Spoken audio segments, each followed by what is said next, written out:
ಎಲ್ಲರಿಗೂ ನಮಸ್ಕಾರ. ನಾನು ನಿಮ್ಮ ಕಿಲಾಡಿ ಕನ್ನಡಿಗೆ ಮಾತಾಡ್ತಾ ಇದ್ದು. ನಾವು ನಿನ್ನೆ ಹೇಳಿದ್ದು ಗೋವಾಕ್ಕೆ ಹೋಗ್ತೀವಿ ಅಂತ. ಸತತ 12 ಅವರ್ ಜರ್ನಿಯಲ್ಲಿ ಗೋವಾ ನೈಟ್ 9 ಗಂಟೆಗೆ ತಲುಪ್ತು. ಹೆವಿ ಟ್ರಾಫಿಕ್, ಒಂದೆರಡು ಹತ್ರ ಆಕ್ಸಿಡೆಂಟ್ ಆಗಿತ್ತು. ಅಲ್ಲೇ 1-1.5 ಅವರ್ ಒಂದೊಂದು ಹತ್ರನೇ ವೇಸ್ಟ್ ಆಯಿತು. ಹಂಗಾಗಿ ಲೇಟ್ ಆಯಿತು ಬರೋದು. ಹಂಗಾಗಿ ರಾತ್ರಿ ವಿಡಿಯೋ ಮಾಡೋಕ್ಕಾಗಲಿಲ್ಲ. ಈಗ ನಾವು ಆ್ಯಕ್ಚುಲಿ ಲೊಕೇಶನ್ ಇರೋದು ಬಾಗಾ ಬೀಚ್ ಹತ್ರ ಇದ್ದೀವಿ. ನೀವು ನೋಡ್ಬೋದು, ಅದೆಲ್ಲ ಇದೆ. ಇನ್ನು ಒಳಗೆ ಗಾಡಿ ಅಲ್ಲೇ ಅಲೌಡ್ ಇಲ್ಲ. ಇಲ್ಲಿ ಒಳಗಡೆ ಈಚೆ ಕಡೆ ಪಾರ್ಕಿಂಗ್ ಮಾಡ್ಬಿಟ್ಟು ಹೋಗ್ತೀವಿ. ಇಲ್ಲಿ ಒಂದು ವಿಡಿಯೋ ಮಾಡೋದ ಅಂತ ಇಲ್ಲಿ ತಂದು ನಿಲ್ಸಿದೀವಿ. ಸತತ 12 ಅವರ್ ಆದ್ಮೇಲೆ ಬಂದಿಲ್ಲಿ ತಲುಪಿದೀವಿ. ನನ್ನ ಜೊತೆ ಇನ್ನೊಬ್ಬ ಬಂದಿದೆ, ತನ್ಮಯ್ ಅಂತ ಹೇಳಿದ್ನಲ್ಲ, ಅವನು ಕರ್ಕೊಂಡು ಬಂದಿದ್ದೀನಿ.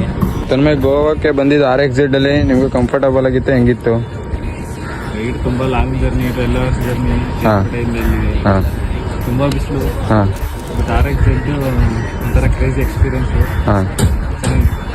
ನಾನು ಸಾಧ್ಯವಾದಷ್ಟು ಈ ವಿಡಿಯೋದಲ್ಲಿ ನಿಮಗೆ ಗೋವಾ ಫುಲ್ ತೋರ್ಸೋಕ್ಕೆ ಟ್ರೈ ಮಾಡ್ತೀನಿ. ತೋರಿಸ್ತೀನಿ. ನೀವು ಅದಕ್ಕೋಸ್ಕರ ನನಗೆ ಒಂದು ಫಾಲೋ ಮಾಡಿಕೊಂಡು ಒಂದು ಲೈಕ್, ಒಂದು ಶೇರ್ ಮಾಡಿ. ಹಾಗೆ ನಿಮ್ಮ ಕರ್ನಾಟಕ ಹುಡುಗ ಒಬ್ಬನ ಬೆಳೆಸೋಕ್ಕೆ ಟ್ರೈ ಮಾಡಿ.